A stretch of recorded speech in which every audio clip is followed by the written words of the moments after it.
नमस्कार प्रणाम।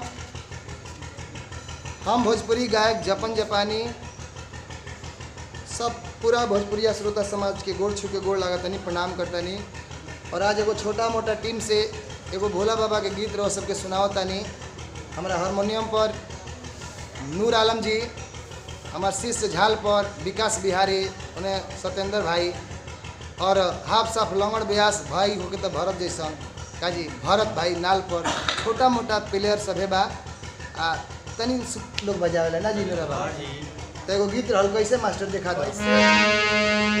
बाबा भोलेनाथ के बारात हिमांचल के दरवाजा पर पहुंचल बना जी। अब बाबा भोलेनाथ के असली चेहरा देख के सारा लोग तराही बा।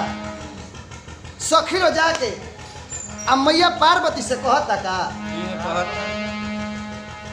कि है बौरा वाला तू। सखी लो जाके कहता ये बौरा कि है बौरा वाला तू, अरे जंगल में रहल भागो। ये बौरा खातिर तपस्या करत रही कि है बौरा वाला तू, आ जंगल में रहल भागल। भोला तो बारे पागल, देव संग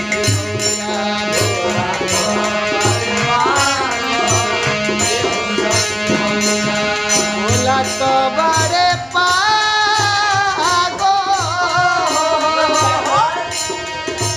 ए राजेश भाई, भोला तो बड़े पागल, हे हो सखी गौरा। भोला तो बड़े पागल, हे हो सखी गौरा। भोला तो बड़े पागल, हे हो सखी गौरा। भोला तो बड़े पागल, हे हो सखी गौरा। भोला तो बड़े पागल, हे हो सखी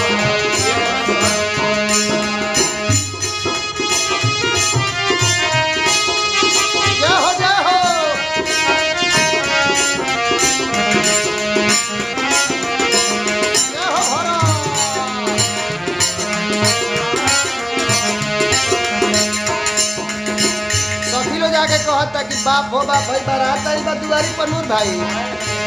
कहता का भूतवा पिचास के ले पहले बनतिया, हाडा बिरनी साप मोजर बारे सहतिया। भूतवा पिचास के पहले बनतिया, हाडा बिरनी साप मोजर बारे सहतिया। भूतवा पिचास के ले पहले बरतिया, हाडा बिरनी साप मोटर बारे सहतिया। भूतवा पिचास के पहले बरतिया, ये हो साप मोटर बारे सहतिया। पवन गुण देखी इन से सखी लोग कहता कि काना गुण पर तू पगला गई, तारा तनिको ना बुझाएगी।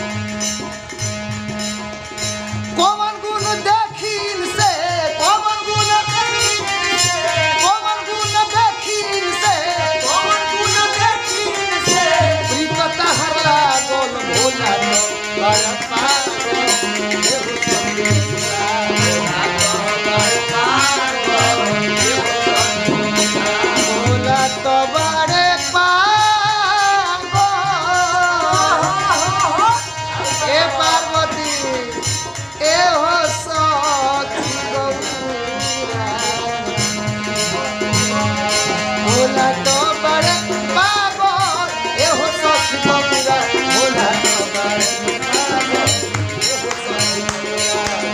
भोला तो बड़े पागल, भोला तो बड़े पागल, ए हो सखी गौरा।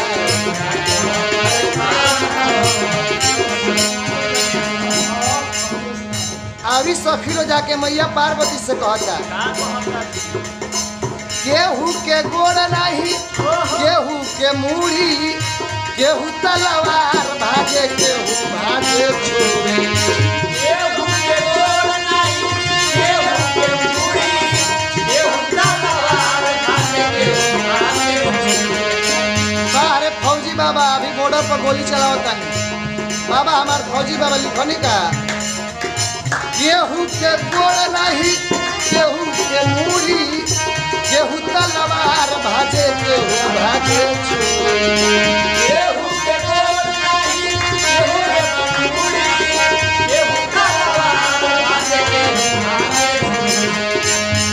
मन महतारी के देखी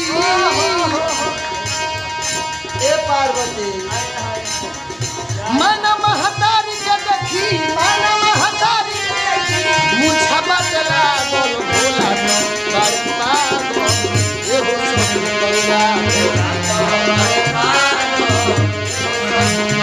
भोला तो बड़ पागल एगो सब गौरा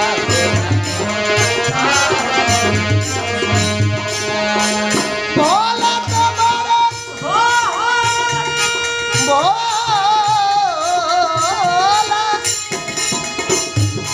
भोला तो बड़ पागल एहो सखी गौरा भोला तो बड़ पागल एहो हर हर भोला तो बड़ पागल एहो सखी जब भोला के बारात राजा हिमांचल के दरवाजे पर पहुंचल बा ए भैया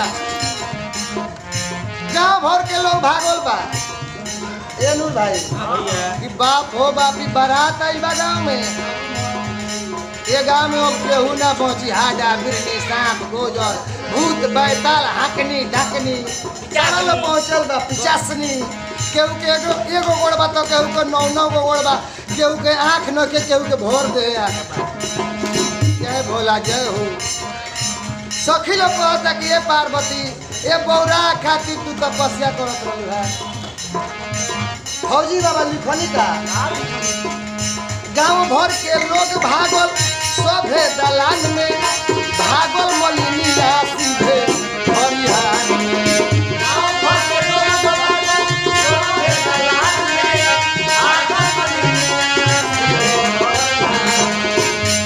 गांव भर के लोग भागल सभे दलान में भागल मलिनिया सीधे हरिहान में गांव भर के लोग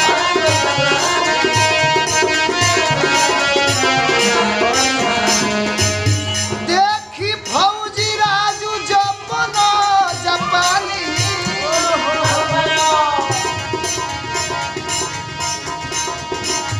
कि फौजी राजू अरे जापानी बारे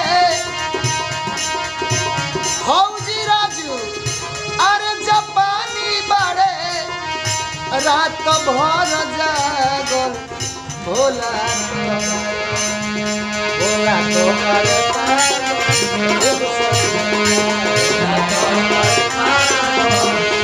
भोला तो बड़ जय हो जय हो भोला तो बड़ पागल भोला भोला तो बड़े ए भरत हो भोला तो बड़ पागल ए हो सखी गौरा भोला जय हो जय हो भोला तो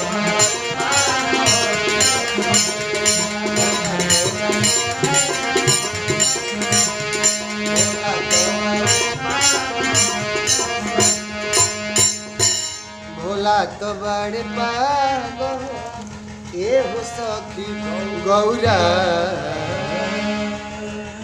नमस्कार प्रणाम और कोनो भी गलती कसूर हुई माफ करब।